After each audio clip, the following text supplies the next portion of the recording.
Jadi begini Pak Alin, yang saya mau cari tahu juga ini,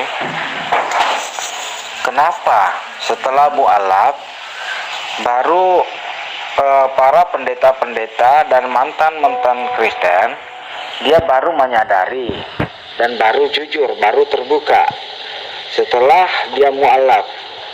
Tetapi di saat dia masih posisi Kristen dan masih posisi dengan pendeta, kenapa mereka itu susah untuk berkata jujur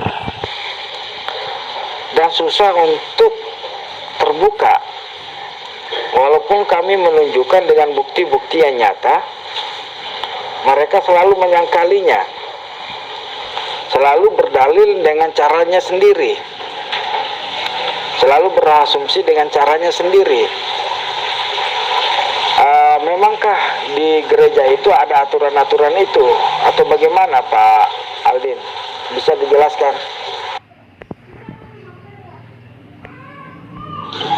Nah, itu dipanggil hidayah, Pak Ismail. Itu panggil hidayah. Jadi Al-Quran juga sudah jelaskan, hidayah itu adalah milik Allah. Kenapa kita berdakwah, Pak Ismail? Kenapa kita mengatakan kebenaran? Itu adalah tugas kita untuk menyampaikan. Okay? Kenapa kita berdakwah? Apakah hidayah itu milik kita? Menukar pendapat, keimanan orang? Tidak, bukan.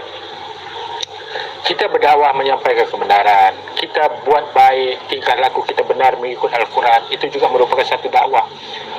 Azan di masjid, membina masjid, itu juga adalah syiar-syiar Islam. Ini apa? Ini apa? Maksudnya dengan apa yang kita lakukan menyukakan Allah, akan menyukakan Allah. Kalau kita berdakwah kepada si A, kita bilang begini dia tidak terima, nggak apa-apa, kita bilang lagi, jadi kita menyampaikan. Apabila Allah suka dengan perbuatan kita itu, menyampaikan dakwah kepada dia tentang Allah itu satu, dan orang itu terima, maksudnya bukan karena kita, bukan saya, asbab saya, tetapi Allah suka dengan perbuatan saya itu berdakwah kepada dia, maka Allah bukakan hati orang itu, Allah yang beri hidayah kepada orang itu. Oke, itu satu. Yang kedua, kalau kita katakan kalau kita dakwah ini dia tertutup hatinya, itu dalam Al-Quran sudah jelas ada. Oke. Kenapa mereka tidak bertukar? Karena keyakinan mereka itu, mereka di bawah pengaruh bisikan-bisikan iblis. Coba tanya kepada orang yang mabuk. Kalau kita bilang ini kau mabuk, ini kau ini tak? Enggak. Kenapa kau masih mabuk? Sama orang mencuri itu digebukin dia, digebukin. Kamu tahu enggak mencuri ini salah? Dia tahu Pak. Habis kenapa kamu mencuri? Susah mau jawab. Dia akan bilang macam-macam alasan. Dia bilang anak saya tidak ada, susu saya di rumah tidak ada, apa ini, karena itu saya mencuri. Itu namanya tindakan di bawah sadar. Sama dengan Paulus, sama dengan orang-orang Kristen, sama pendeta, sama saya juga dulu. Begitu. Karena kita menganggap sesuatu yang kita bikin itu benar pada ketika itu, padahal walaupun salah, di dalam hati sudah tahu. Misalnya saya mengambil uang korupsi lah, ambil uang masjid atau ambil dana. Saya tahu salah, tapi saya lakukan, saya tetap lakukan juga. Siapa yang mempengaruhi kita itu? Nah, itu yang dipanggil setan, itu sifat di dalam itu. Apakah dari kita sendiri? Ya tidak sepenuhnya. Kalau kita apakah kita lahir terus jahat? Enggak. Jadi setan yang masukkan. Nah, itu yang menjadi bukan iblis masukkan bisikan-bisikan. Nah, itu yang menjadikan ilham itu disampaikan oleh iblis, oleh iblis, menjadikan diri kita di setan. Setan itu adalah sifat. Nah, sifat kita menjadi jahat ini atau bisikan-bisikan iblis. Baiklah, ini juga jawaban dari Pak Roy Robinsa Islam. Ya, dengan dia jawabannya, karena kalau berkata jujur mereka kena marah gereja dan jamaat akan berkurang, perpuluhan juga berkurang.